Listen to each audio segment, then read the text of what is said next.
New at 10 tonight, a proposed rate increase by SWEPCO has several people voicing concerns about how it's going to impact them.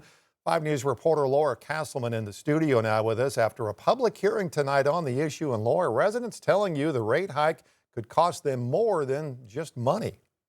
Yes, that's right, Darren. SWEPCO's proposal is to raise electric rates by an average of $17.50 a month. And residents say that's a large portion of money that would go towards the Flint Creek coal plant, which they call outdated and harmful. Hey guys, what do we want? Low rates! When do we want them? Now! What do we want? Sterling Smith is one of several others who came together to oppose the rate hike and the harmful emissions they claim come from the coal plant. They're urging leaders to put a lid on it.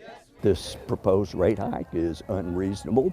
In particular, the monies that, the millions and millions of dollars that they want to spend on the Flint Creek coal plant. Put heavy metals and dangerous chemicals like sulfur dioxide into the air, into the water, into the ground. SWEPCO is looking to raise rates to support investments in the Flint Creek coal plant in Benton County, along with wind power investments and rising costs of utility operations. The added cost is about $30 a month per customer, according to the Fayetteville Environment Director. One landlord says that's too much. I pay all the utilities for those units, and raising the utilities by 30% might put me out of business. It's not just potentially bad for businesses. Others say they can't afford the increases that could follow in order to pay the SWEPCO rate hike. If this increase was to go into place, then I would probably have to pay more in rent. The pushback is coming from college-age students. I've been really interested in the SWEPCO rate case as well, because as a college student, and I know other college students, we don't have enough money to pay for these rate increases. Cameron Rackley says this isn't just about college students. It's about Northwest Arkansas residents being able to afford essentials. I've been really interested in stopping this rate increase just for the good of Arkansas and our land. SWEPCO's Chief Communications Director Amanda Keeney sent 5 News this statement saying in part, even with the change, our rates would stay about 20% below the national average. The settlement will raise the average bill to about $17.50 per month. Other residents who spoke at public comment talked about how they would feel the magnitude of the rate increase, especially families struggling to choose between keeping food on the table or paying the light bill. The Arkansas Public Service Commission could make a decision to allow the rate change before the end of the year.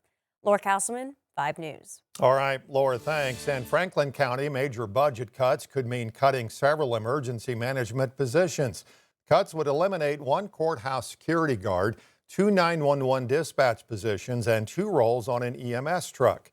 County currently staffs 3 24-hour trucks, but this would change. It would change shift 1 of them to only 12 hours.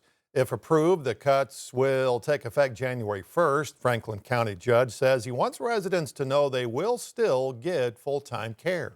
We will still be providing full-time services for our EMS and our dispatch. They shouldn't even notice the difference. It just pulls at my heartstrings to have to see positions eliminated.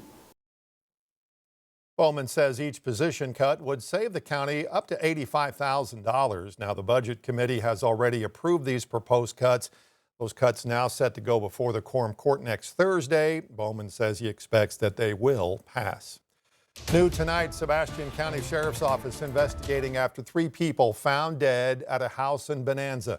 The victims identified as 40-year-old Charity Powell and her 2 6-year-old twins. Police did tell us the 3 were shot to death, but did not say when. All of the bodies have been sent to the Arkansas State Crime Lab for an autopsy. We'll, of course, keep you updated with any new information on air and on 5newsonline.com. The Associated Press reporting Northwest Arkansas has become a hot spot for cracking down on illegal immigration, specifically in Benton County. An AP report found ICE had arrested more than 450 people at the Benton County Jail from January to October of this year. Report says once a person is suspected of illegally entering the country, ICE is notified and the suspect is taken into ICE custody at the county jail. The AP then says they're taken to the Washington County Detention Center for ICE holding and then sent to Louisiana for potential deportation. It's all part of the 287G program, which requires county sheriffs to cooperate with ICE. You can read that full report on our website at 5newsonline.com. In Fort Smith, the state says it will not criminally charge acting city administrator Jeff Dingman after a civil case found that he violated state Freedom of Information Act laws. In June, a Sebastian County judge ruled city leaders had committed a violation following a failed hiring of an internal auditor. Soon after, a county attorney referred a criminal case to the state, but the state attorney general's office says there's not enough evidence to pursue any criminal charges and further advised Dingman in a letter to, quote, take more care in handling FOI requests. In Fayetteville, the city inviting residents to provide feedback for major improvement projects planned along the School Avenue corridor.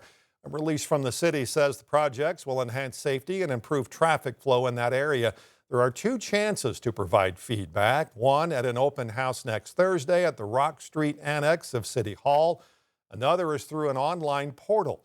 Construction is expected to start in 2027. Well, as you know by now, Razorback Nation introduced to the 35th coach of the football program today. Ryan Silverfield had his introductory press conference and a celebration all held on the Hill this evening. Sports Director Alex Stewart was there for all of it. Alex, what were some of your biggest takeaways from this? Well, Darren, I'll put it like this. You ever order something at a restaurant, take a bite and go, yeah, it's okay, I guess. But you find that you keep going back for more and more and more until it's finally gone. And you're like, you know what? That actually turned out to be pretty darn good. That is Ryan Silverfield.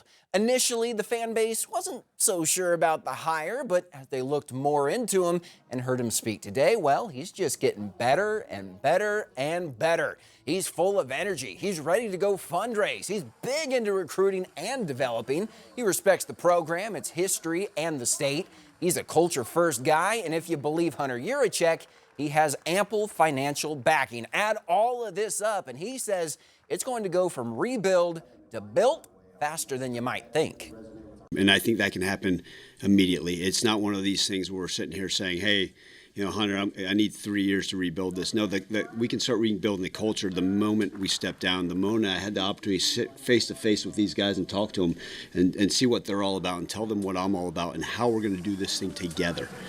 And I firmly believe it starts with the players in the locker room. I want these guys to say, man, this is different. This is going to feel different, and we're going to go earn everything we do.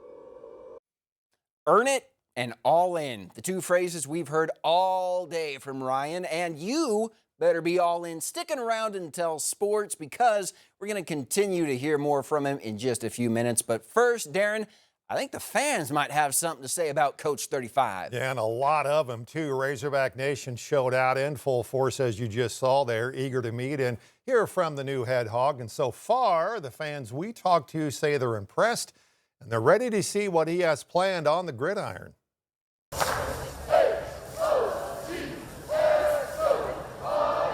A day spent introducing the Razorbacks' 35th head football coach has fans itching for a new season. I think he's going to surprise people. I think we're going to be better next year than a lot of people are anticipating. Many say there's renewed energy starting to settle not only in the heart of hog country, but all across the state. It's very clear that our new head coach is all in. And then he said he's going to go all around Arkansas and shake everybody's hand and let them know that he's here for a long time. Fans who got to hear from Ryan Silverfield say his energy is electric, and they anticipate that energy is going to show on the field. His excitement is contagious. I mean, you really feel it. He's flipped kids from Arkansas already, which has made a lot of people happy, you know, that we're bringing them or keeping them home. And with many feeling let down with that 2-10 record this season, fans say they're ready to forget the past and focus on the future. But we need to put that behind us and move along and start fresh. What